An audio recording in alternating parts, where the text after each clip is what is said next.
Good evening everyone. Good evening everyone. Welcome to science special batch. आप सभी का science special के इस बैच में बहुत बहुत स्वागत है। ये भाई लाइव टाइम हो चुका है क्लास का। कहाँ रह चुके हो आप लोग? फिर अपनी आज की क्लास स्टार्ट करते हैं। कुछ स्टूडेंट्स लाइव आ चुके हैं, जैसे सुमित आ चुके हैं, मनोज आ चुके हैं, विशाल आ चुके हैं, बादल आ चुके हैं, पंकज आ चुके हैं। लड़कियां एक भी नहीं दिख रही है। कहाँ चली गई हमारे इस बैच की महारानियां? हाँ, कहाँ चली गई सारी लड़कियां? प्यारी प्यारी लड़कियों के कमेंट आते हैं, सुधा, रूपा, कहाँ चली गई सब? चलो फिर अपनी आज की क्लास स्टार्ट करते हैं। और एक बार ये बता दो मुझे, ऑडियो वीडियो सब कुछ क्लियर है ना? सब कुछ क्लियर है तो अपनी आज की क्लास स्टार्ट करें। हाँ जी, ऑडियो वीडियो सब कुछ। क्लास मैम क्लास नहीं चल रही है। कौन कह रहा है क्लास नहीं चल रही है? एक बार मुझे बता दीजिए। जय आ चुके हैं, राज कह रहे हैं मैम क्लास नहीं चल रही है, और राज जी बार बार कमेंट कर रहे हैं। तो क्या मैं राज की बात सही मान लूं कि क्लास नहीं चल रही है, कुछ क्लास में प्रॉब्लम हुई है? ऐसा कुछ है क्या बच्चों? जल्दी बताइए, क्या क्लास नहीं चल रही है? मैं ही देख लेती हूँ आपसे पहले, तो मैं ही देख लूंगी फोन में।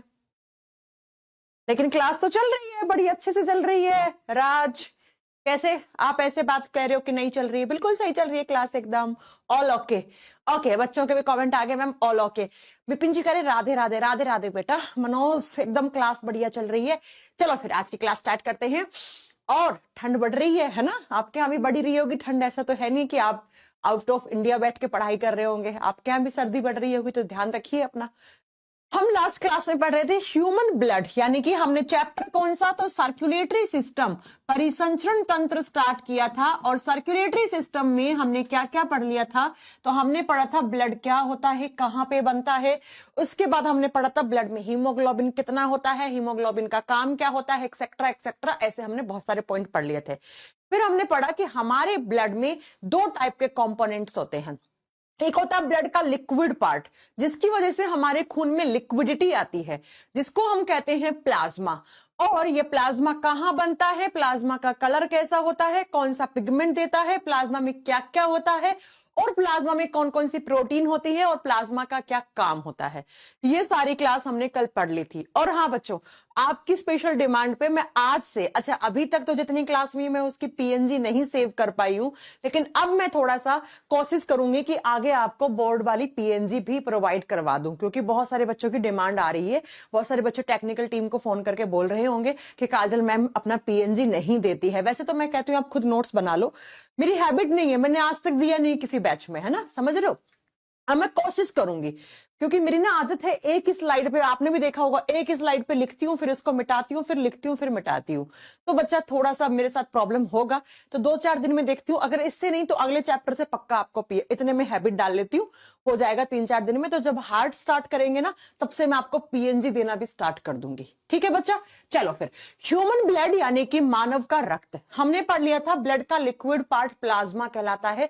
प्लाज्मा में आपको इतने ही पॉइंट याद रखने थे। अब बच्चा आपको याद होगा, कल की क्लास में हमने पढ़ा था कि ब्लड का जो सॉलिड वाला पार्ट होता है, हमारे खून का जो ठोस हिस्सा होता है, जो ठोस भाग होता है, उसको हम क्या कहते हैं? तो ब्लड का जो सॉलिड वाला पार्ट होता है उसको हम सेल्स कहते हैं। कौन सी सेल्स? वो सेल्स जो हमारे ब्लड में होती हैं। भाई नाम से ही क्लियर है कि वो सेल्स जो हमारे ब्लड में, हम जब ब्लड पढ़ रहे हैं तो ब्लड की सेल्स की तो बात करेंगे, किसी और की सेल्स की क्यों बात करेंगे हम? तो ऐसी ऐसी ऐसी आपकी सेल्स, मैम जरूरत नहीं है, हम तो बहुत बढ़िया से नोट्स बना रहे हैं। थैंक यू बच्चों, थैंक यू। बहुत अच्छा लगा मुझे कि आप ऐसी बात कर रहे हो। तो अच्छा, नोट्स जो अपलोड हुए हैं उसमें कुछ प्रॉब्लम आ रही होगी आपको, तो आप मुझे जो व्हाट्सअप नंबर दिया था ना, उस व्हाट्सअप नंबर पे मैसेज डाल देना, मैं वहां सेंड कर दूंगी आपको नोट्स। डोंट वरी, अगर वहां अच्छे से क्लियर नहीं आ रहे तो मैं क्लियर वाले आपको वहां सेंड कर दूंगी, घबराने की जरूरत नहीं है। सुनो बच्चा, मैंने कहा नोट्स वोट्स क्या है, सब मोह माया है। जो आप पढ़ोगे और अपने हाथ से लिखोगे वही दिमाग में जाएगा। बाकी तो ऐसे मेरे पास पूरा ये जो सामने मेरी अलमारी है ना, ये नोट से भरा पड़ा है, ठीक है, लेकिन कभी पिटारा खोल के पढ़ती मैं भी नहीं हूं। बात समझ में आ रही है आपको? तो नोट्स वोट्स सारी मोह माया है, इसके पीछे मत भागा करे। जो क्लास में पढ़ा रही हूं वो इसके साथ पढ़ो, एक बार लिख लो, हमेशा की बात खत्म। कल मुझे एक बच्चे ने, मेरे को नाम याद नहीं, मनोज, शायद मनोज ही नाम है, इतने सुंदर नोट्स उसने भेजे थे, हाथ से बनाए हुए डाइजेस्टिव सिस्टम के, जो हमने आपको पढ़ाया। दिल खुश हो गया मेरा कि बच्चा कितनी मेहनत कर रहा है। तो ऐसे ही आप लोग भी बनाओ ना यार, है ना। चलो सुनो, ब्लड का सॉलिड पार्ट में सेल्स होती हैं, और ब्लड में कितने टाइप की सेल्स होती हैं? तो कल मैंने पढ़ाया था हमारे खून में 3 टाइप की सेल्स हैं। आपके में, मेरे में, सब में ऐसा कोई इंसान नहीं है जिसमें किसी में 2 टाइप की सेल्स हैं या किसी में 1 टाइप की सेल्स हैं। सबके अंदर 3 टाइप की सेल्स हैं। नंबर 1 पे आरबीसी, नंबर 2 पे डब्ल्यूबीसी और नंबर 3 पे प्लेटलेट्स, जिनको हम रक्त बिंबाणु भी कहते हैं।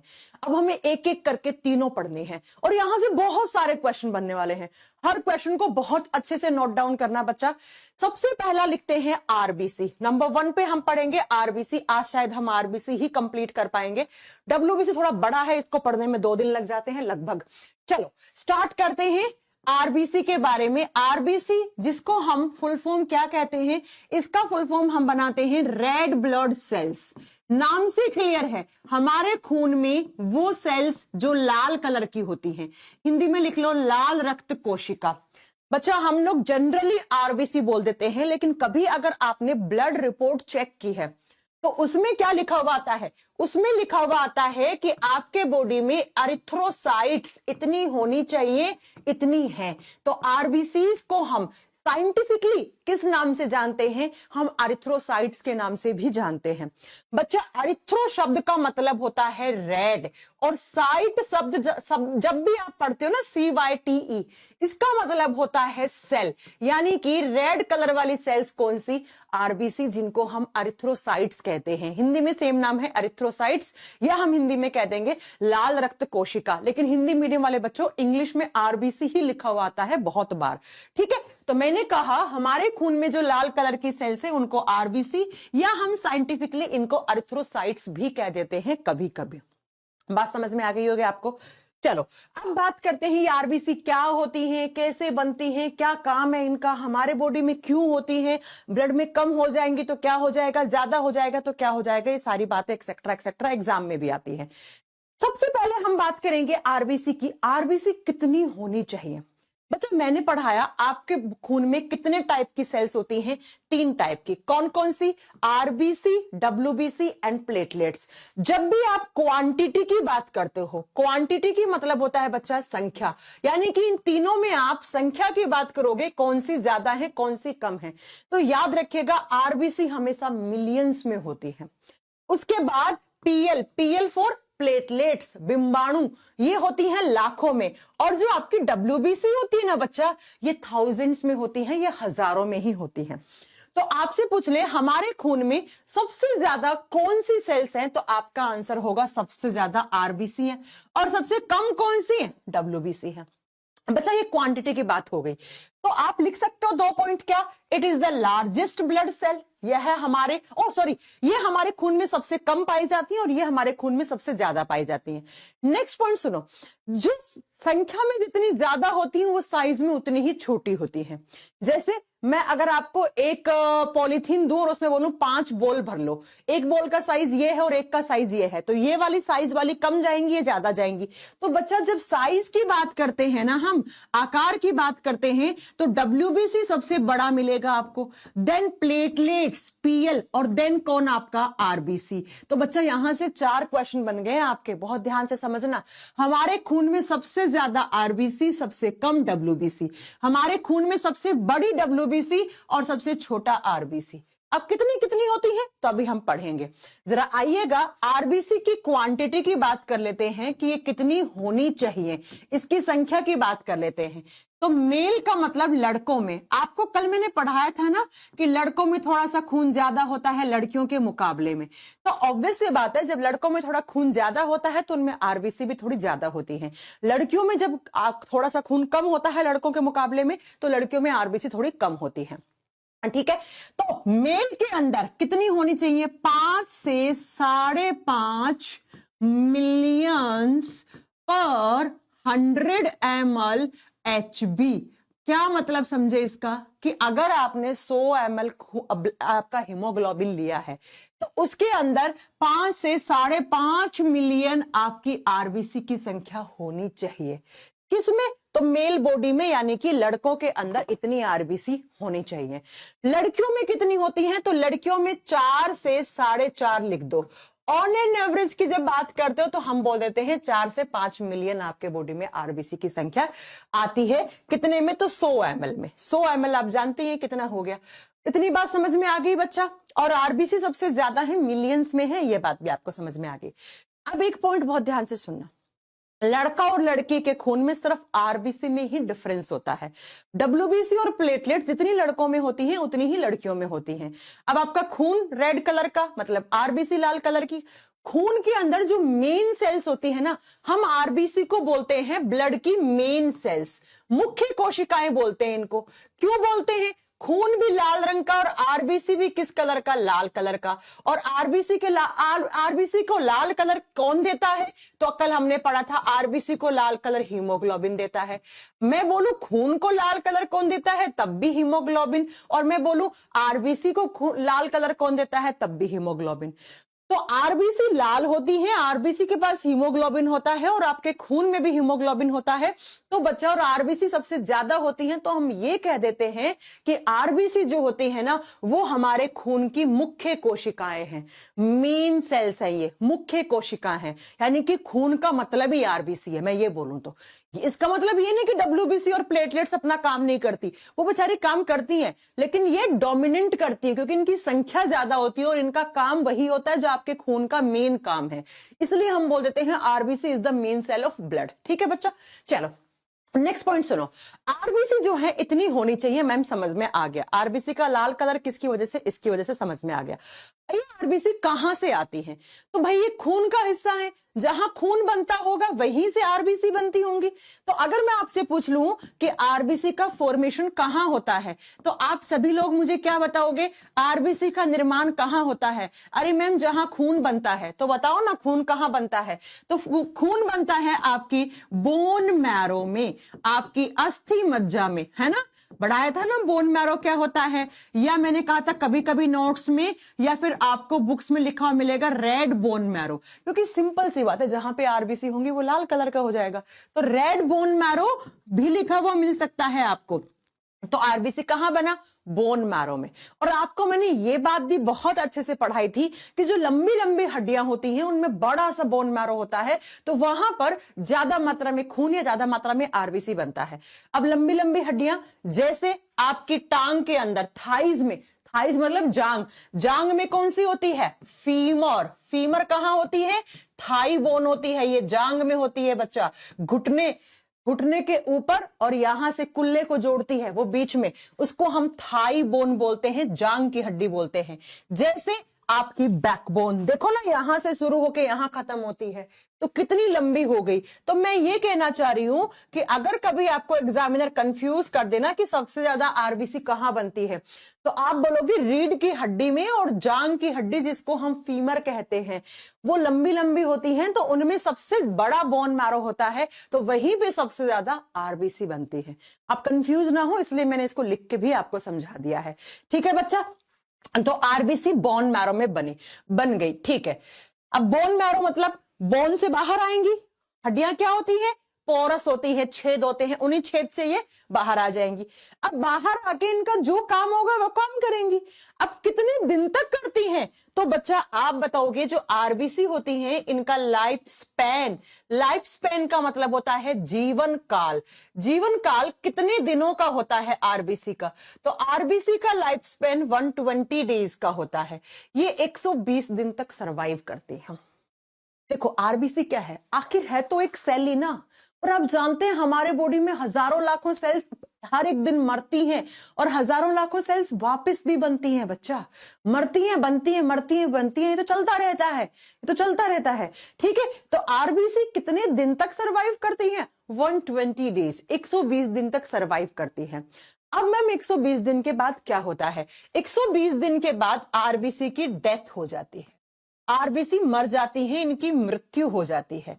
अब ये मरने के लिए कहां जाती हैं? तो बहुत ध्यान से सुनना, ये मरने के लिए जाती हैं आपके लीवर, और साथ में एक ऑर्गन होता है स्प्लीन। लीवर को हम हिंदी में यकृत या जिगर के नाम से जानते हैं, स्प्लीन को हम हिंदी में प्लीहा या आम भाषा में बुक्स में लिखा हुआ मिलता है तिल्ली, इसको तिल्ली अंग भी कहते हैं। अब लीवर सब जानते हैं, स्प्लीन के बारे में शायद आप पहली बार सुन रहे होंगे। स्प्लीन एक ऑर्गन होता है, थैली जैसा ही ऑर्गन होता है, और इसके अंदर आरबीसी मरने के लिए जाती हैं। अब मैं आपको बता दूं कि ज्यादा कहां पर मरती हैं। वैसे आपसे दोनों ही एग्जाम में ऑप्शन आ जाए तो आप बोथ वाला ऑप्शन करेक्ट करना कि आरबीसी कहां मरती हैं, तो आप कहोगे लीवर में भी और स्प्लीन में भी मरती हैं।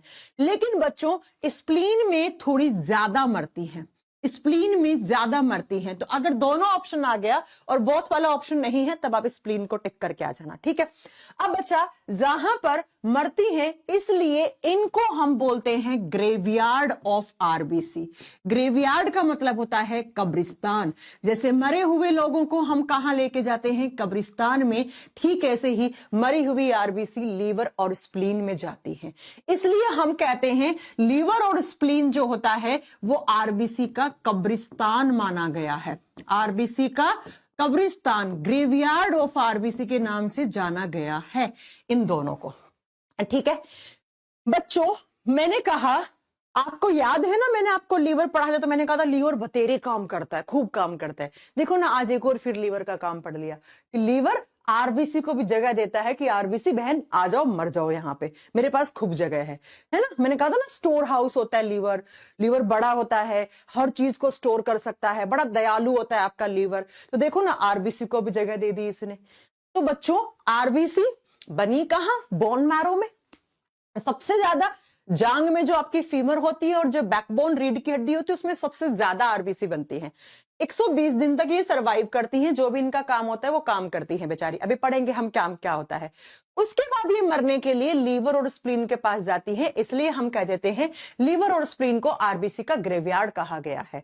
अब बच्चों, कुछ समय के बाद क्या होता है, ये जो स्प्लीन में आपकी आरबीसी मरी थी ना, ये यहां पे मान लो ये स्प्लीन है, इसमें आके इस तरीके से आरबीसी मर गई थी। कुछ दिनों के बाद ये आरबीसी वापस से रीजनरेट हो जाती है।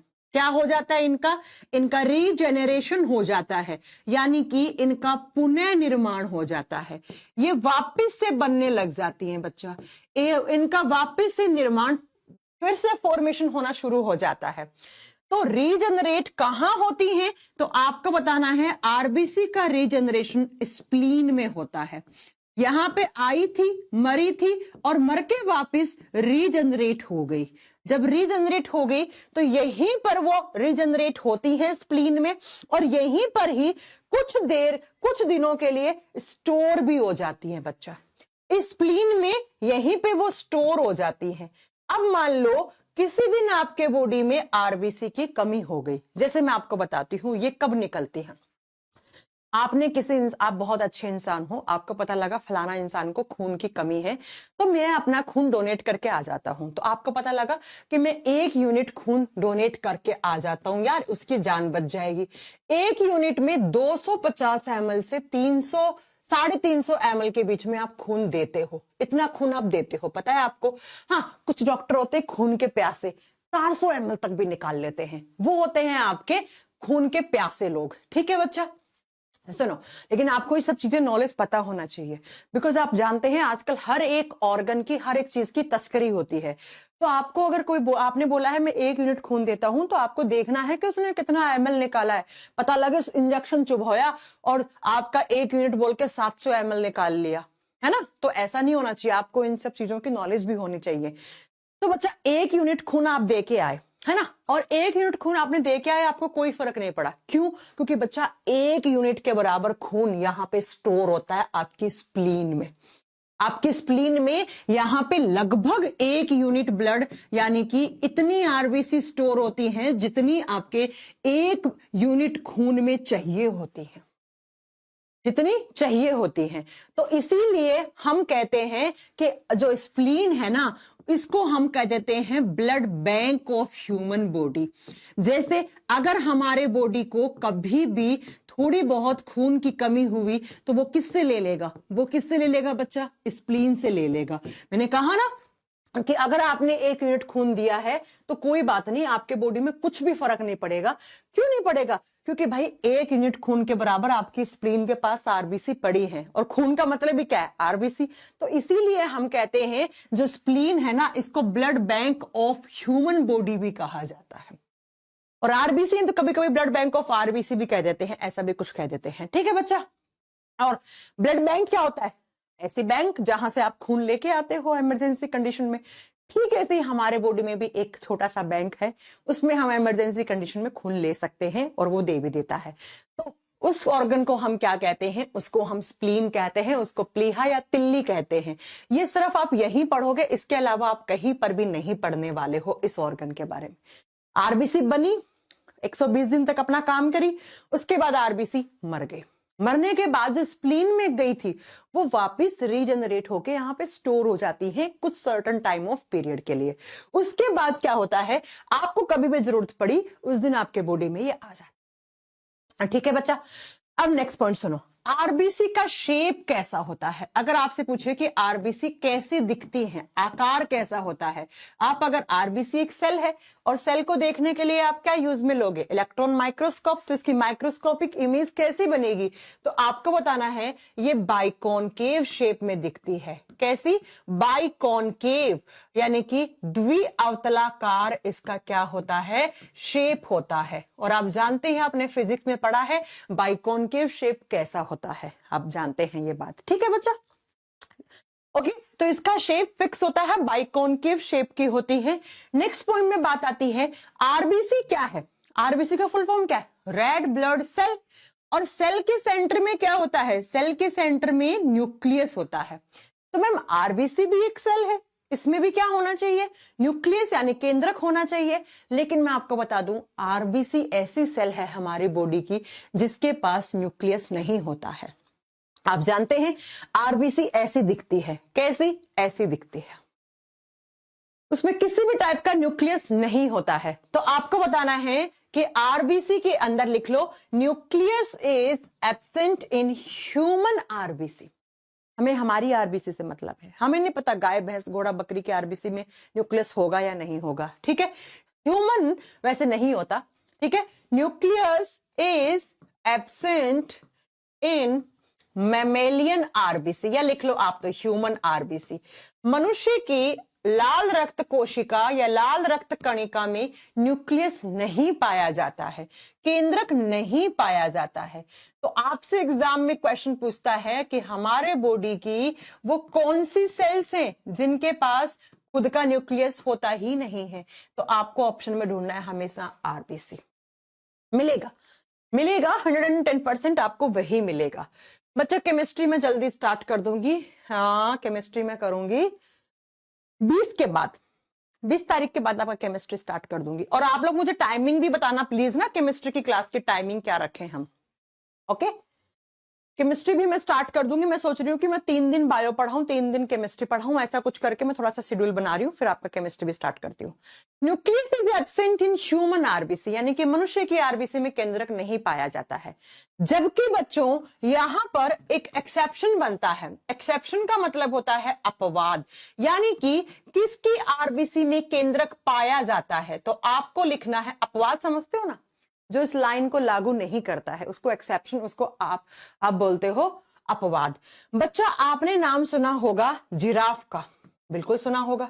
जिराफ के बॉडी में जो आरबीसी होता है उसमें न्यूक्लियस पाया जाता है। आपने नाम सुना होगा ऊंट का, बिल्कुल सुना है मैम, कैमल, उसमें भी आरबीसी में न्यूक्लियस पाया जाता है। और आपने नाम सुना होगा लामा। अरे मैम हम नहीं जानते लामा क्या होता है। पहाड़ों पे एक छोटा सा ऊंट सेट देखा है आपने? छोटा सा ऊंट होता है, अगर लद्दाख वद्दाख जाओगे तो वहां पे आपको छोटा सा ऊंट मिलेगा। और छोटे से ऊंट के वो क्या करते हैं, वो सामान ढोते हैं पहाड़ वाड़ पे, तो उसको बोलते हैं लामा। तो बच्चा ये 3 ऐसे मैमल्स होते हैं, 3 ऐसे स्तनधारी होते हैं जिनके आरबीसी में न्यूक्लियस पाया जाता है, न्यूक्लियस प्रेजेंट होता है। जबकि इसके अलावा गाय भैंस घोड़ा बकरी जानवर, हम लोग कुत्ता बिल्ली, हम सबकी आरबीसी में न्यूक्लियस नहीं होता। तो आपको याद रखना है ऊंट, लामा और जिराफ की जो आरबीसी होती है ना उसमें न्यूक्लियस पाया जाता है। जबकि हमारी आरबीसी में न्यूक्लियस नहीं होता है, हमारी आरबीसी में केंद्रक नहीं होता है बच्चा। इस बात को आप याद रखिएगा। चलो अब नेक्स्ट पॉइंट पे चलते हैं हम आरबीसी के बारे में। तो अगला पॉइंट ये आता है बच्चा, आरबीसी जो होती है वो लाल कलर की होती है, सबको समझ में आ गया ये पॉइंट। अब हम जब बात करते हैं कि आरबीसी का साइज, बच्चा आपको बता दूं आरबीसी का साइज हर एक जानवर में अलग अलग डिपेंड करता है। डिपेंड करता है आप किसकी आरबीसी देख रहे हो इलेक्ट्रॉन माइक्रोस्कोप के नीचे। तो आपसे एग्जाम में क्वेश्चन पूछता है कि इस यूनिवर्स में सबसे बड़ी आरबीसी किसकी है। देखो इसलिए मैं आपको पीएनजी नहीं देती, एक ही स्लाइड पे लिख रही हूं, उसको ऊपर चल के आप कैसे सेव करूं मैं इसको, मेरी आदत ही नहीं है ना, इसलिए थोड़ा सा प्रॉब्लम होती है। ठीक है, सुनो बच्चा, अगर आपसे पूछ ले कि largest RBC in universe, largest RBC in universe यानी कि संसार में सबसे बड़ी आरबीसी किसकी है, अगर आप देखना चाहोगे इस यूनिवर्स में जितने भी आपके जानवर हैं, जितने भी आपके एम्फीबियंस उभयचरी हैं, इन सब में खून, जिनमें खून होता है, खून है तो आरबीसी तो हो गई, तो सबसे बड़ी आरबीसी सबसे बड़ी आरबीसी किसकी दिखेगी संसार में? सबसे बड़ी आरबीसी आपको बताना है बच्चा, ये एक एम्फीबियन होता है। एम्फीबियन का मतलब जानते हो क्या होता है आप? बिल्कुल जानते होंगे। एम्फीबियन का मतलब होता है उभयचरी, यानी कि जो पानी और धरती दोनों पे रह सकता है। और क्या नाम होता है इसका? नाम होता है एमीफ्यूमा। आप इसका नाम भी लिख सकते हो एमीफ्यूमा। सांप जैसा दिखता है लेकिन होता क्या है, वो एक एम्फीबियन होता है, एक उभयचरी होता है। इसकी आरबीसी सबसे बड़ी आरबीसी आपको देखने को मिलती है। ये यूनिवर्स की बात है, ठीक है बच्चा। अब जब लार्जेस्ट पूछा है तो एग्जामिनर को कोई शर्म नहीं आएगी स्मॉलेस्ट पूछने में भी। तो अगर आपसे पूछ ले कि smallest RBC in the universe, smallest RBC in universe, संसार में सबसे छोटी आरबीसी किसकी होती है, तो वो एक हिरन की होती है। और हिरन भी अलग अलग प्रजाति के होते हैं। तो यहां पर हम बात करते हैं मस्क डियर की। मस्क डियर क्या होता है? कस्तूरी मृग, अगर आपने नाम सुना हो तो। कस्तूरी हिरन की आरबीसी सबसे छोटी आरबीसी मानी गई है अकॉर्डिंग टू देयर साइज, ठीक है, माइक्रोमीटर में ऑर्डर में होती है। अब बात करते हैं बच्चा, मैमल्स में सबसे बड़ी, मैमल्स का मतलब जानते हो, जो अपने बच्चों को दूध पिलाते हैं, ठीक है, जो बच्चों को जन्म देते हैं उनको दूध पिलाते हैं, जैसे हम लोग, जैसे हाथी, जैसे कुत्ता, जैसे बिल्ली, एक्सेट्रा एक्सेट्रा। अब आपसे पूछ ले कि लार्जेस्ट आरबीसी इन मैमल्स यानी कि स्तनधारियों में सबसे बड़ी आरबीसी किसकी होगी? स्तनपाई या स्तनधारी? तो आपको लिखना है एलिफेंट, हाथी। हाथी की सबसे बड़ी आरबीसी होती है बच्चा। साइज नहीं मैटर करता, साइज नहीं आता है एग्जाम में, ठीक है। अब आपसे पूछ ले कि स्मॉलेस्ट आरबीसी इन मैमल्स, तो ऊपर जो हिरण लिखा है ना मैंने, हिरण बच्चा आपको याद रखना है कि जो हिरण होता है ना, इसको स्मॉलेस्ट लिखो, स्मॉलेस्ट आरबीसी इन मैमल्स, और इसको लिखना largest RBC in mammals. Smallest RBC in mammals पूछा तो आपको बताना है मस्क डियर। अब मैम आप ये कहना चाहती हैं कि जो कस्तूरी हिरन होता है उसकी आरबीसी मैमल्स में भी सबसे छोटी और यूनिवर्स में भी सबसे छोटी है? हाँ जी, मैं यही कहना चाह रही हूं और यही बात मैंने यहां पे लिखी है। अब यहां पे सबसे ज्यादा अगर इतना नहीं याद रखना है, इतना झमेले में नहीं पढ़ना है, तो सिर्फ हाथी का याद कर लेना कि मैमल्स में सबसे बड़ी हाथी की आरबीसी होती है। ऐसे भी याद कर सकते हो, हाथी का साइज बड़ा है तो आरबीसी का साइज बड़ा हो गया। हालांकि ये कोई संबंध नहीं है इसके बीच में, मैं बस ऐसे बता रही हूं कि आप ऐसे याद कर सकते हो। ओके बच्चों, समझ में आ गई मेरी बात? सबको ये बात समझ में आ गई होगी। चलो अब हम बात करेंगे कि आरबीसी आखिर करता क्या है। मैम बहुत पढ़ लिया, आरबीसी कितनी होनी चाहिए, आरबीसी का कलर क्या है, आरबीसी कहां बनती है, कहां मरती है, कितना दिन सर्वाइव करती है, न्यूक्लियस नहीं होता है। आरबीसी की एक बच्चा डिस्कवरी पूछ रहा था, अगर आपको लिखनी है तो लिख लो। आरबीसी की खोज अक्सर एग्जाम में आ जाती है, डब्ल्यूबीसी प्लेटलेट्स की नहीं पूछता है। आरबीसी की खोज की थी एंटोनी वॉन ल्यूवेनहॉक ने। याद है आपको एंटोनी वॉन ल्यूवेनहॉक जी? कहां पढ़ा था हमने? आप लोग बताओ, हमने कहां पढ़ा था एंटोनी वॉन ल्यूवेनहॉक के बारे में? बहुत अच्छे से पढ़ाया था मैंने। एंटोनी वॉन ल्यूवेनहॉक ने ही सबसे पहले स्पर्म्स की खोज की थी। और एंटोनी वॉन ल्यूवेनहॉक और इन्होंने ही सबसे पहले आरबीसी की खोज की, बैक्टीरिया की खोज भी इन्होंने ही की। तो अगर इसकी डिस्कवरी पूछ ले तो आप बता देना। ये थोड़े से फेमस है साइंटिस्ट इसलिए आ जाते हैं, बाकी WBC प्लेटलेट्स की आपको याद करने का कोई लोचा नहीं है। ठीक है बच्चा, अब बात करते हैं मैम, ये जो RBC है ना, ये करती क्या है। जब इसका फंक्शन समझ में आएगा तो आगे के 4-5 कॉन्सेप्ट और भी समझ में आएंगे आपको। ये एरिथ्रोसाइट्स करती क्या है। वैसे RBC से अच्छा है आप एरिथ्रोसाइट्स बोला करो, थोड़ा सा अच्छा लगता है, राइट। चलो जब बात करते हैं RBC क्या करता है, सुना बच्चा, बहुत अच्छे से इस कॉन्सेप्ट को समझना। RBC यानी कि R का मतलब रेड कलर, और रेड कलर किसकी वजह से है। रेड कलर मैम HB बोले तो हीमोग्लोबिन की वजह से है, यानी कि RBC बोले तो हीमोग्लोबिन, बिल्कुल। अब बात करते हैं कि RBC या हीमोग्लोबिन का काम क्या होता है। तो बच्चा हमारे बॉडी में RBC और जो हीमोग्लोबिन है इनका काम होता है ट्रांसपोर्टेशन ऑफ गैसेस, गैसों का संवहन करना। और गैसों का कौन कौन सी गैस का, तो आपको बताना है ऑक्सीजन और CO2 दोनों को ट्रांसपोर्ट करता है। अच्छा आपको बताऊं, एक बार CDS के एग्जाम में क्वेश्चन क्या आया था। जनरली बच्चा ऐसे पढ़ता है, टीचर भी यही पढ़ाता है कि RBC रेड कलर का है, हीमोग्लोबिन है तो वो ऑक्सीजन को कैरी करता है। नहीं, आपको याद रखना है RBC या हीमोग्लोबिन CO2 और ऑक्सीजन दोनों को कैरी करता है, दोनों को ट्रांसपोर्ट करता है। ठीक है, तो ऐसे ही CDS के एग्जाम में स्टेटमेंट वाला क्वेश्चन आया था तो बच्चों ने जल्दबाजी में A ऑप्शन कर दिया, B पढ़ा ही नहीं। A में लिखा था RBC का ऑक्सीजन को संवहन करना काम है, जबकि B में लिखा था RBC ऑक्सीजन और CO2 दोनों को ट्रांसपोर्ट करता है, तो आपका B सही होगा। RBC ऑक्सीजन और CO2 दोनों को ट्रांसपोर्ट करने का काम करता है, क्योंकि RBC के पास हीमोग्लोबिन है। अब कैसे करता है इसको थोड़ा सा अच्छे से समझने की कोशिश करना, क्योंकि इसी कॉन्सेप्ट से आगे की 10 मिनट की क्लास आपको समझ में आने वाली है। ठीक है बच्चा, कैसे, जरा सुनिए जरा ध्यान से। क्या सुनोगे आप, हीमोग्लोबिन एक गाड़ी है ऐसे, ठीक है, हीमोग्लोबिन एक कार है। जब ये कार हमारे बॉडी में ऐसे जाती है तो अपने साथ ये ऑक्सीजन को जोड़ के लेके जाता है। एक हीमोग्लोबिन से 4 ऑक्सीजन जुड़े हुए होते हैं, ये याद रखिएगा। अब कितने हीमोग्लोबिन है मैम, जितनी RBC है भैया उतने तो हीमोग्लोबिन होंगे ही ना कम से कम। तो हीमोग्लोबिन अपने साथ ऑक्सीजन को जोड़ लिया, तो क्या बनता है, हीमोग्लोबिन के साथ जब ऑक्सीजन जुड़ता है तो हम इसको बोलते हैं oxy haemoglobin. Oxy haemoglobin same नाम हिंदी में है कि जब हमारे बॉडी में हीमोग्लोबिन ऑक्सीजन के साथ जुड़ जाता है तो हम इसको ऑक्सी हीमोग्लोबिन बोलते हैं। और ये हीमोग्लोबिन हमारे बॉडी में पूरे के पूरे शरीर में ऑक्सीजन को ट्रांसपोर्ट करके आता है। और आप सभी लोग जानते हो, मैंने आपको पढ़ाया था ऑक्सीजन कैसे आता है। आप एयर लेते हो, एयर में सारी गैसें मिक्स रहती हैं और उन मिक्सर में से आपके फेफड़ों में जाती है ऑक्सीजन, और फेफड़ों में होता है खून, और खून में क्या है, हीमोग्लोबिन। और इस हीमोग्लोबिन के साथ सिर्फ कौन सी गैस जुड़ती है, ऑक्सीजन जुड़ती है। बाकी सारी गैस आपकी वापस आप सांस छोड़ते हो तो उसमें बाहर आ जाती है ना। समझ में आ गई मेरी बात। तो हीमोग्लोबिन ऑक्सीजन को छोड़ के आता है ऑक्सी हीमोग्लोबिन बना के, कहां पे, तो कहां पे छोड़ के आता है, ये हमारी सेल्स या हम लिख सकते हैं हमारे टिश्यूज के पास, यानी कि हमारी कोशिका या उत्तकों के पास छोड़ के आता है। समझ में आ गई मेरी बात। अब बच्चा जब ये गाड़ी गई, हीमोग्लोबिन नाम की गाड़ी गई, तो ये ऑक्सीजन को लेके गई। और याद रखना हमारे बॉडी में 100% ऑक्सीजन सिर्फ और सिर्फ हीमोग्लोबिन ही ट्रांसपोर्ट करता है।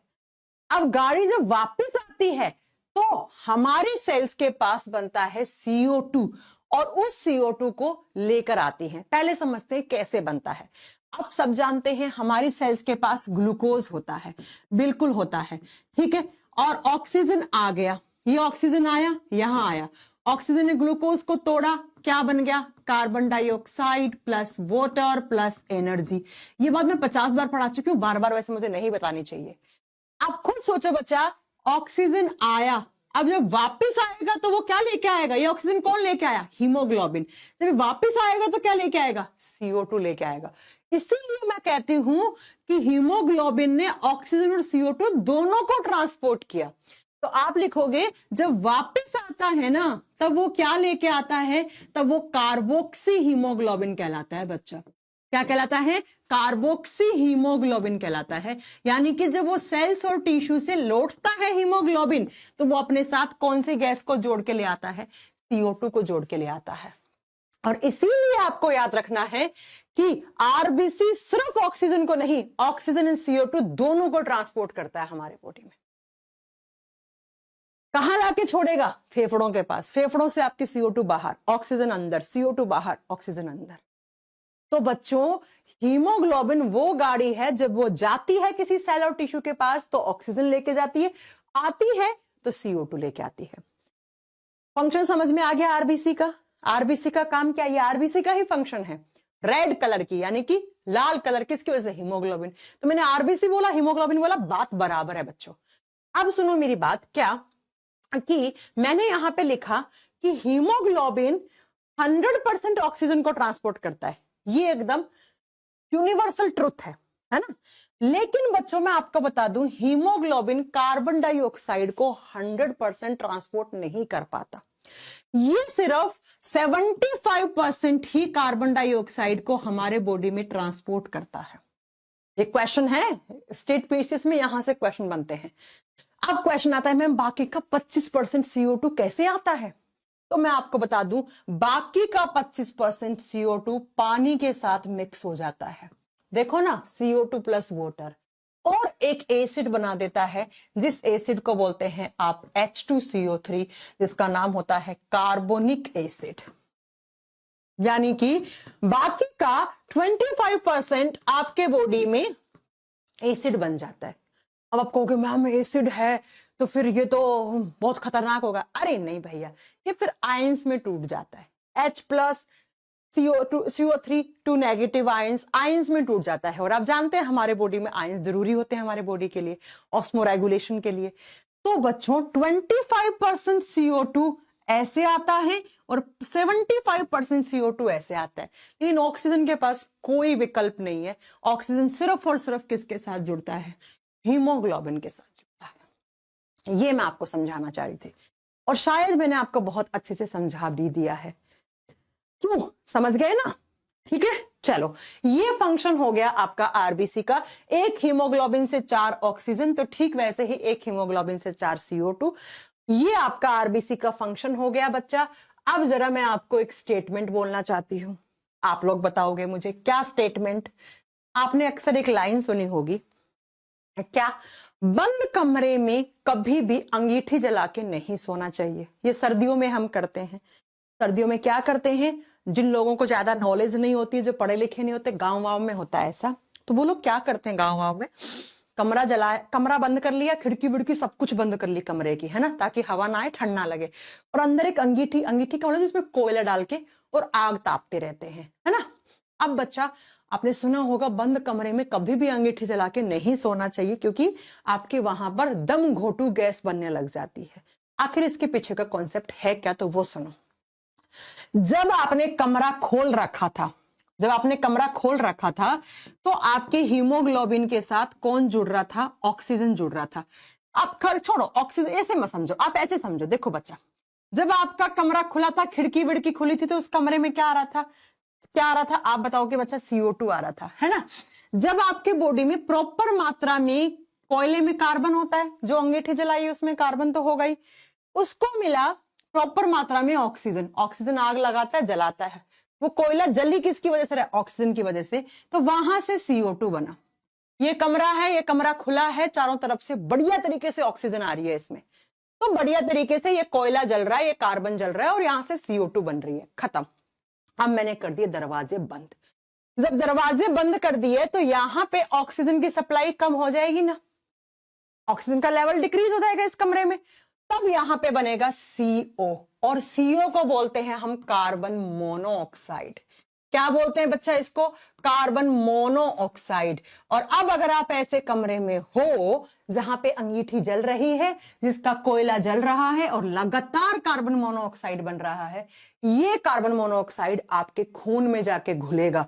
और प्यारे बच्चों सुन लो, carbon monoxide is the most soluble gas in human blood. Most soluble gas का मतलब है सबसे ज्यादा, सबसे जल्दी घुलती है।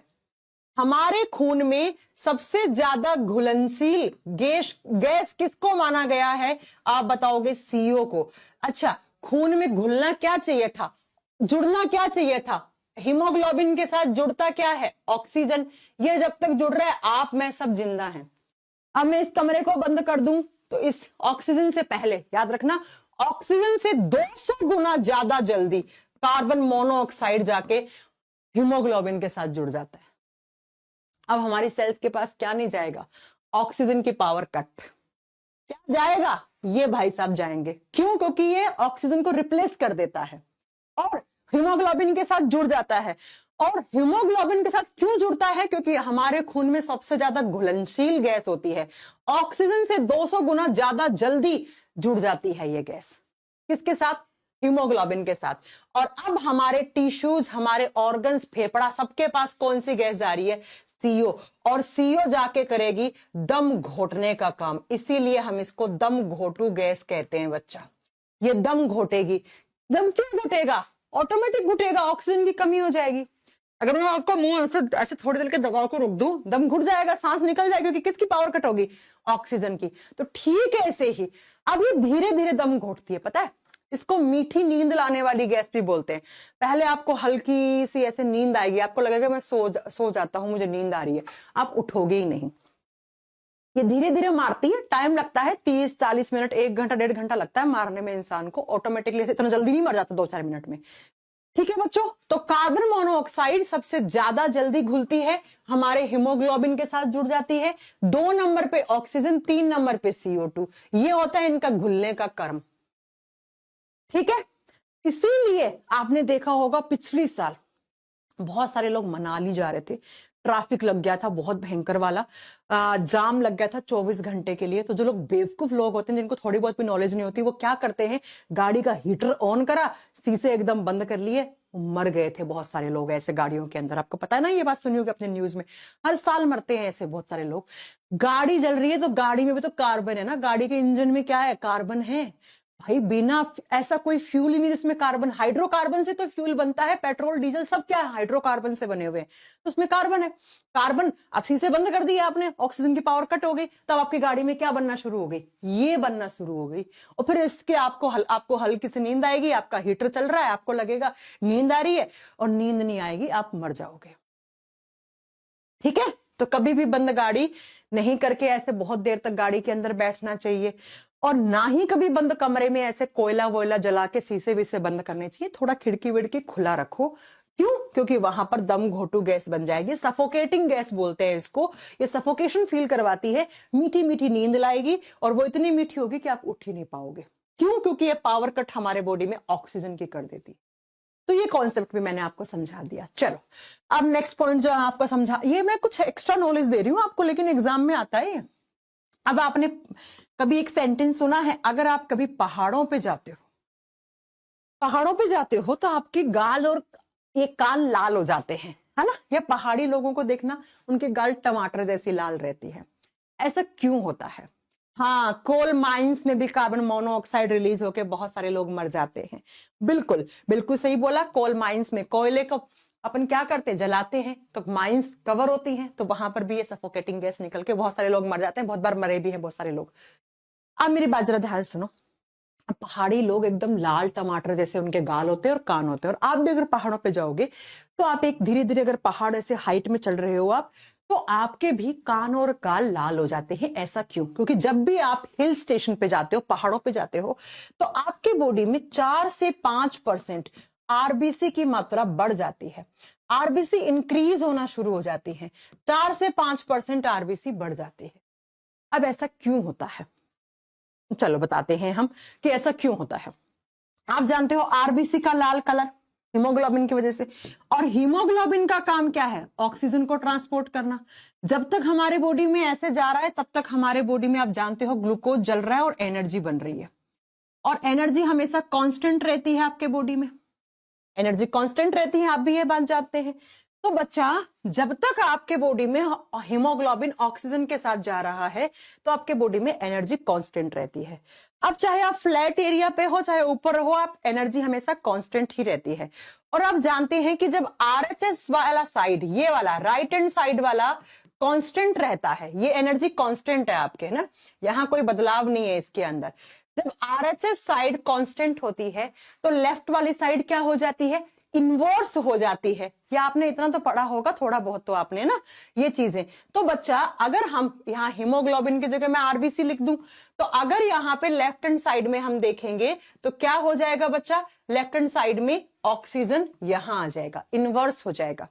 इसका मतलब अगर कहीं ऑक्सीजन कम है तो आरबीसी ज्यादा हो जाती है, अगर कहीं ऑक्सीजन ज्यादा है तो आरबीसी कम होने लग जाती है। इसको ऐसे नहीं समझना मैथमेटिक्स की तरीके से। तो एक बात सुनो, पहाड़ों पे एटमॉस्फेरिक प्रेशर क्या होता है, कम होता है। पहाड़ों पे वायुमंडलीय दबाव कम होता है, जिसके कारण पहाड़ों पे क्या होती है, ऑक्सीजन की कमी होती है। पहाड़ों पे ऑक्सीजन की कमी हो जाती है। और जैसे जैसे आप पहाड़ चढ़ रहे हो तो आपके बॉडी में ऑक्सीजन की कमी होने लग जाएगी। ऑक्सीजन की कमी होएगी तो बच्चा आपके बॉडी में आरबीसी की संख्या बढ़ानी पड़ेगी ना। और आरबीसी का काम क्या है, ऑक्सीजन को अपने साथ जोड़ना। तो ऑक्सीजन कम हुआ तो आरबीसी यहां पे ज्यादा हो जाती है। और आरबीसी ज्यादा कैसे होती है, तो जैसे ही आप पहाड़ चढ़ते हो तो आपके बॉडी में सबसे पहला आपका कौन सा ऑर्गन एक्टिव होता है, आपके किडनी। आपके गुर्दों को सबसे पहले पता लगता है कि ओह आप तो पहाड़ चढ़ रहे हो। तो आपकी किडनी एक प्रोटीन रिलीज करती है। कौन सा प्रोटीन, एरिथ्रो, इसको लिख लेना, ठीक है, ये अच्छा क्वेश्चन है, मतलब स्टेट पीसीएस या यूपीएससी लेवल का क्वेश्चन है। एरिथ्रोपोटीन, एरिथ्रोपोएटीन इस नाम का एक प्रोटीन निकालना शुरू कर देता है किडनी। एरिथ्रो का मतलब आरबीसी होता है, बता चुकी हूं मैं, ठीक है, हिंदी में लिख लो, इसी को एरिथ्रोपोटीन लिखा जाता है। इस नाम का एक प्रोटीन आपकी किडनी बनाता है और ये क्या करता है, ये आपके बॉडी में फिर 4 से 5% आरबीसी का परसेंटेज बढ़ा देता है, और जिसकी वजह से आपके गाल और आपके कान लाल हो जाते हैं। ठीक है, तो आपसे कोई पूछ ले कि पहाड़ों पे जब जाते हैं हम तो आरबीसी कम होती है ज्यादा, आप कहोगे बढ़ जाती है। कितना परसेंट, 4 से 5%। क्यों, क्योंकि पहाड़ों पे एटमॉस्फेरिक, एटीएम समझते हो, एटीएम वाला मशीन नहीं, एटमॉस्फेरिक प्रेशर कम होता है, और जिसकी वजह से एटमॉस्फेरिक प्रेशर की वजह से ऑक्सीजन का लेवल कम होता है, और ऑक्सीजन कम तो आरबीसी ज्यादा होना पड़ेगा। और आरबीसी ज्यादा सबसे पहले कौन सा ऑर्गन पहाड़ों पर ज्यादा तो एक्टिव होता है, किडनी। और किडनी एक प्रोटीन बनाएगा, और ये प्रोटीन जब जब बनेगा इसका मतलब आपके बॉडी में आरबीसी की संख्या हल्की सी बढ़ानी है। अब मैम ये आरबीसी कहां से, तो भैया आपके बोन मैरो में थोड़ा सा आरबीसी का प्रोडक्शन फास्ट होने लग जाता है। ओके बच्चों, तो इसीलिए पहाड़ी लोगों के गाल एकदम लाल रहते हैं, कान लाल रहते हैं, क्योंकि उनमें आरबीसी ज्यादा है, आरबीसी ज्यादा, लाल रंग ज्यादा, हीमोग्लोबिन ज्यादा है, हमसे ज्यादा खून भी रहता है उन लोगों में।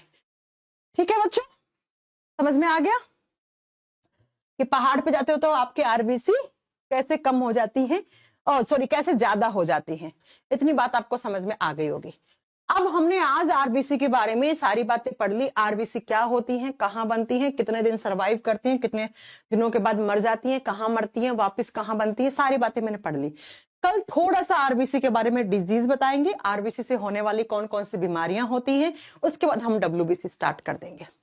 डब्ल्यूबीसी बड़ा है, उसे पढ़ने में 1.5 क्लास लगेगी, क्योंकि डब्ल्यूबीसी के 5 टाइप होते हैं। आरबीसी का कोई टाइप नहीं होता बच्चा, आरबीसी का कोई भी प्रकार नहीं होता, डब्ल्यूबीसी 5 टाइप का होता है, तो उसे पढ़ाने में थोड़ा टाइम लगेगा। 2 क्लास के बाद डब्ल्यूबीसी प्लेटलेट्स हो जाएगा, फिर हम ब्लड ग्रुप पढ़ेंगे। अभी तो आपको मजा पता है कब आएगा, जब मैं आपको ब्लड ग्रुप पढ़ाऊंगी, बहुत इंटरेस्ट आने वाला है आपको, बहुत सारी नई नई चीजें जानोगे। चलो फिर बात समझ में आ गई, ज्ञान की प्राप्ति हो गई होगी आज की क्लास की। आज की क्लास, मेरी नेक्स्ट क्लास का टाइम भी हो गया है, तो आज की क्लास यहीं छोड़ देते हैं, कल मिलते हैं आपसे। पीडीएफ वगैरह के लिए कल की क्लास में मैंने अपना मोबाइल नंबर दिया है ना बच्चा, उस मोबाइल नंबर पे मैसेज कर देना। हाँ, मैं अभी केमिस्ट्री की क्लास का टाइमिंग में देखूंगी। मैम नोट्स पढ़ लिए हैं।